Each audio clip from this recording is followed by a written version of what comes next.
અગાઉના વિડીયોની અંદર આપણે મહાવરો જે હતો પેજ નંબર 148 અને આ પેજ નંબર 149 સુધીના એની ચર્ચા કરી. હવે અહીંયા આપણે 149 પેજ નંબર ઉપર આપેલું છે મારો કમરપટ્ટો સૌથી લાંબો છે. 14 સેમી લંબાઈ અને 9 સેમી પહોળાઈવાળો એક જાડો કાગળ લેવાનો છે તમારે, જેમાંથી એક જૂના પોસ્ટકાર્ડનો પણ ઉપયોગ કરી શકો છો કે જેની લંબાઈ આપણે આગળ એક જોયો તો પોસ્ટકાર્ડ જેની અંદર લંબાઈ આપણે મળી હતી 14 સેમી અને પહોળાઈ મળી હતી 9 સેમી. એ તમે પોસ્ટકાર્ડનો પણ ઉપયોગ કરી શકો છો. હવે શું કીધું છે કે એ પોસ્ટકાર્ડ જે છે એનું ક્ષેત્રફળ કેટલું છે અને એની પરિમિતિ કેટલી છે. તો સૌપ્રથમ તમારે એ પોસ્ટકાર્ડ લેવાનો છે અથવા તો એટલા જ માપનો એટલે કે 14 સેમી લંબાઈ અને 9 સેમી પહોળાઈવાળો એક જાડો કાગળ લેવાનો છે. એના આધારે તમારે એનું ક્ષેત્રફળ અને પરિમિતિ શોધવાની છે. તો ચાલો આપણે શોધીએ એનું ક્ષેત્રફળ કે 14 સેમી લંબાઈ અને 9 સેમી પહોળાઈ. તો સૌપ્રથમ આપણે એ પટ્ટાનો ક્ષેત્રફળ શોધીએ કે ક્ષેત્રફળ બરાબર કયું આવશે? લંબાઈ ગુણ્યા પહોળાઈ. શું કામ લંબાઈ ગુણ્યા પહોળાઈ લીધું? કેમ કે જે કાગળ છે એની લંબાઈ અને પહોળાઈ બંને અલગ અલગ છે. જો સરખી હોત તો આપણે ચોરસનું ક્ષેત્રફળ લેત, પરંતુ અલગ અલગ છે માટે આપણે લંબચોરસનું ક્ષેત્રફળ લઈશું. જેની લંબાઈ આપી છે 14 સેમી અને પહોળાઈ આપી છે 9 સેમી, એટલે કે 14 નવા થશે 126 ચોરસ સેમી. તો આ મળી આપણને એ જાડાઈવાળા કાગળનું ક્ષેત્રફળ. હવે આપણે શોધીએ જાડાઈવાળા કાગળની પરિમિતિ. તો પરિમિતિનું સૂત્ર શું છે? તો કે પરિમિતિ એટલે કે લંબચોરસની પરિમિતિ બરાબર 2 ગુણ્યા લંબાઈ વત્તા પહોળાઈ. 2 ગુણ્યા લંબાઈ આપી છે 14 સેમી અને પહોળાઈ આપી છે 9 સેમી. તો 2 ગુણ્યા 14 ને 9 કેટલા થશે? 23. તો અહીં લખી દઈએ 23. હવે થશે 23 અને 2નો ગુણાકાર એટલે કે 23 દુ 46, એટલે કે પરિમિતિ આપણને મળે છે 46 સેમી અને ક્ષેત્રફળ મળ્યું આપણને 126 ચોરસ સેમી. હવે એમાં પ્રવૃત્તિ કરવા માટે કીધું છે કે હવે તેમાંથી સમાન માપની પટ્ટીઓ કાપો. હવે સમજી લો કે એ આપણે જે લંબાઈ હતી એનામાંથી મતલબ કે પહોળાઈ જે છે એ પટ્ટીમાંથી આપણે જો 1 સેમીની પટ્ટી કાપીએ, મતલબ કે કાગળની પહોળાઈ આપણે આપી હતી 9 સેમી, તેમાંથી જો આપણે 1 સેમીની પહોળાઈ ધરાવતી એક સરખી કેટલી પટ્ટીઓ કાપી શકીએ? તો કે 9, કેમ કે 9 સેમી એની પહોળાઈ હતી એટલા માટે. હવે એ પટ્ટીઓને આપણે કાપી લઈએ. એના પછી આ 9 પટ્ટીઓને જોડવાથી કમરપટ્ટો તૈયાર થઈ જશે, જેની લંબાઈ તમને મળશે 9 ગુણ્યા 14 સેમી એટલે કે 126 સેમી અને એની પરિમિતિ થશે 2 ગુણ્યા લંબાઈ વત્તા પહોળાઈ એટલે કે લંબાઈ આપણને મળે છે 126 મળી અને એક જે હતી બધામાં એક આપણે સેન્ટીમીટર કાપી હોય એટલે કેટલા થશે? 254 સેન્ટીમીટર.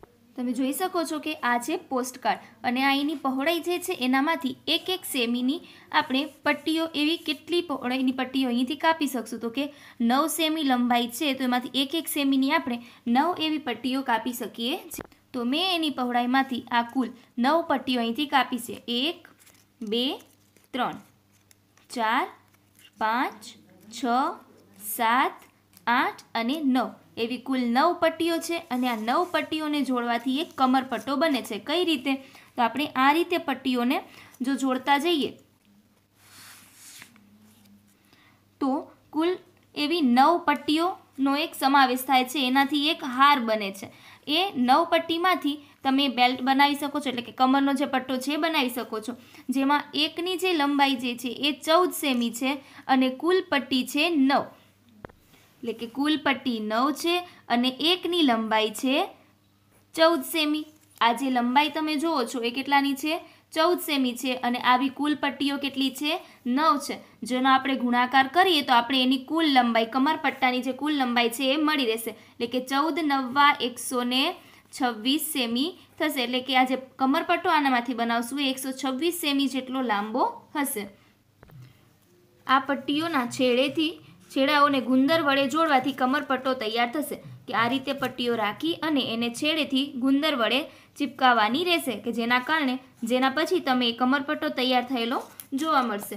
હવે અહીં કીધું છે કે તમારા કમરપટ્ટાની લંબાઈ કેટલી છે એ લંબાઈ માપવાની છે અને પછી અહીં લખવાની છે. એની પરિમિતિ શોધીને અહીં લખવાની છે અને પછી શું કીધું છે કે વર્ગખંડમાં કોનો કમરપટ્ટો સૌથી લાંબો છે. વર્ગખંડમાં તો તમે આ પ્રવૃત્તિ કરી નહીં શકો, તો ઘરનાય બધા જોઈ અને કોનો કમરપટ્ટો સૌથી લાંબો છે એનું નામ અહીં લખવાનું રહેશે. હવે કીધું છે કે ચર્ચા કરો. તમારા અમુક મિત્રોને કમરપટ્ટો બીજા વિદ્યાર્થીઓના કમરપટ્ટા કરતાં લાંબો કેવી રીતે બન્યો હશે. બીજો પ્રશ્ન છે તમારા કમરપટ્ટાનું ક્ષેત્રફળ એ પોસ્ટકાર્ડના ક્ષેત્રફળ જેટલું છે એ તમારે તપાસવાનું છે. શા માટે છે અથવા શા માટે નથી. જો એના જેટલું છે તો પણ એ શું કામ છે અને એના જેટલું નથી ક્ષેત્રફળ તો પણ શું, એનું કારણ તમારે શોધવાનું. અને બીજું છે કે બીજી વખતે કમરપટ્ટો લાંબો બને તેના માટે તમને શું કરશો, તો કે બીજી વખત કમરપટ્ટો લાંબો બને એના માટે તમે જાડા કાગળમાંથી પ્રમાણમાં ઓછી પહોળાઈ ધરાવતી પટ્ટીઓ તમે કાપી શકો છો. જેમ આપણે 1 સેમીની પહોળાઈ ધરાવતી પટ્ટી કાપી એની જગ્યાએ તમે અડધા સેમીની પટ્ટી કાપીને પણ મતલબ કે એની અંદર પટ્ટી બનાવી શકો છો, જેના કારણે એ પટ્ટો કેવો બનશે, લાંબો. અત્યારે મેં આનો જે જવાબ આપ્યો એ આના રિલેટેડ છે, તો એ જવાબ તમારે શોધવાના રહેશે. હવે અહીંયા ભાઈ કહે છે કે આ કમરપટ્ટો હાથી માટે છે.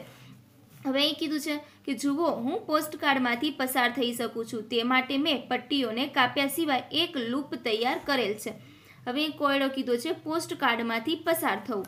કે શું તમે વિચારી શકો છો કે પોસ્ટકાર્ડને કેવી રીતે કાપવામાં આવે તો તેમાંથી તમે પસાર થઈ શકો છો. આ ફોટો તમે અહીં જોઈ શકો છો. હવે એનો તમારે પ્રયત્ન કરવો છે અને જો પ્રયત્નમાં તમને ખબર ન પડે, મીન્સ કે ઉત્તર ન મેળવી શકો, તો તમને આગળ આ પાઠની અંદર જ એનો લૂપ તમને એની મતલબ કે એનો જે રસ્તો છે એ જોવા મળશે. હવે એના પછી જોઈએ તો કે દરેક જગ્યાએ માણસો જ માણસો. કે ગણિત ગમ્મતના 4 પુસ્તકોને એક હરોળમાં મૂકવામાં આવે તો તેમની લંબાઈ લગભગ 1 મીટર અને 9 સેમી જેટલી મળશે. કે ગણિત ગમ્મતનું આપણું આ જે પુસ્તક છે એને 4 પુસ્તકો જો સળંગ ગોઠવવામાં આવે તો એની લંબાઈ જે છે 1 મીટર અને 9 સેમી જેટલી મળે છે. એમાં શું કીધું છે તો કે તમે આ રમતને મેદાનમાં રમી શકો છો. કે આ પ્રવૃત્તિ જે છે મેદાની પ્રવૃત્તિ છે. અત્યારે આપણે ખાલી સમજીએ કેમ કે તે સ્કૂલ તો ચાલુ નથી, તો આપણે મેદાનમાં જઈને આ પ્રવૃત્તિ કરવી શક્ય નથી. તો જોઈએ કે 1 ચોરસ મીટરનું ક્ષેત્રફળ ધરાવતા 2 ચોરસ બનાવવાના છે. તમારે ઘરે પણ પ્રવૃત્તિ કરી શકો છો કે 1 ચોરસ મીટરનું ક્ષેત્રફળ હોય એવા 2 ચોરસ દોરવાના છે. તેમાં વર્ગને 2 ટુકડીમાં વિભાજિત કરો. તમારા મિત્રો જે હોય એને 2 ટુકડીમાં વિભાજિત કરો અને હવે રમવા માટે તૈયાર થાઓ. હવે આ શું કીધું છે કે તમારી ટુકડીઓનો આનો પ્રયત્ન કરી જુઓ. પહેલો પ્રયત્ન શું છે તો કે 1 ચોરસ મીટરમાં તમે કેટલા લોકો બેસી શકો છો. તમે 2 ચોરસ જે દોર્યા 1 મીટરનું છે, હવે એની અંદર શું કરવાનું છે કે તમે કેટલા વિદ્યાર્થીઓ કેટલા મિત્રો એની અંદર બેસી શકો છો એની સંખ્યા અહીં લખવાની છે.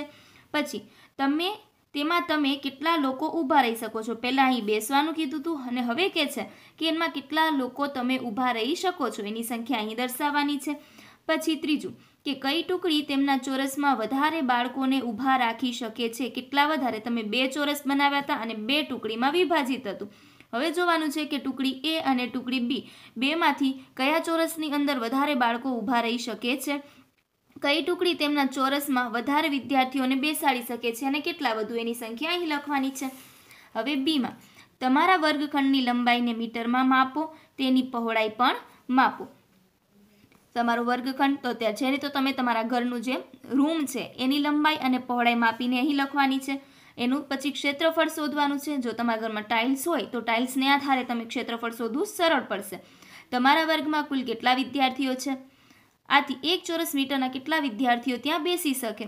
જો તમે સહેલાઈથી ફરી શકો તેવું ઈચ્છતા હો તો 1 ચોરસ મીટરમાં કેટલા વિદ્યાર્થીઓ હોવા જોઈએ. તો આ બધા પ્રશ્નો પ્રવૃત્તિ કરીને જાતે લખવાના રહેશે. કીધું છે બાજુનું માપ 1 કિમી હોય તેવો ચોરસ કેટલો વિશાળ હોય તેની તમે કલ્પના કરી શકો છો. તેનું ક્ષેત્રફળ કેટલા ચોરસ કિમી હોય એનો અંદાજ લગાવવો છે અને તેમાં કેટલા લોકો રહી શકે છે. કે હવે આપણે જોઈએ તો કે આ 1 કિમી જેટલો મતલબ કે એક ચોરસ બને કે જેનું આપણે કહીએ તો કે 1 કિમી છે તો એની જે ક્ષેત્રફળ આપણે કહીએ તો એ કેટલું હોઈ શકે, 1 ચોરસ કિમી હોઈ શકે. અંદાજ લગાવો કે એમાં કેટલા લોકો રહી શકે છે. મારા અંદાજ મુજબ હું કહું કે એની અંદર 1000 લોકો સમાઈ શકે. તે રીતે તમારો અંદાજ તમારે લગાવવાનો રહેશે. હવે કીધું છે કે પશ્ચિમ બંગાળના 1 ચોરસ કિમીના ક્ષેત્રફળમાં લગભગ 900 લોકો રહે છે, પરંતુ અરુણાચલ પ્રદેશમાં એકલાપણું લાગે છે. ત્યાં તો 1 ચોરસ કિમીના ક્ષેત્રફળમાં 15 કરતાં પણ ઓછા લોકો રહે છે. કે જ્યાં આપણે જોઈએ તો કે પશ્ચિમ બંગાળમાં 1 ચોરસ કિમીનું જે ક્ષેત્રફળ છે એમાં 900 લોકો રહે છે અને અરુણાચલ પ્રદેશમાં જે 1 ચોરસ કિમીનું ક્ષેત્રફળ છે એમાં ખાલી 15થી પણ ઓછા લોકો વસે છે. હવે પછીનું છે જમીન વહેંચણી, એ આપણે બીજા વિડીયોની અંદર ચર્ચા કરીશું. ત્યાં સુધી જય હિન્દ.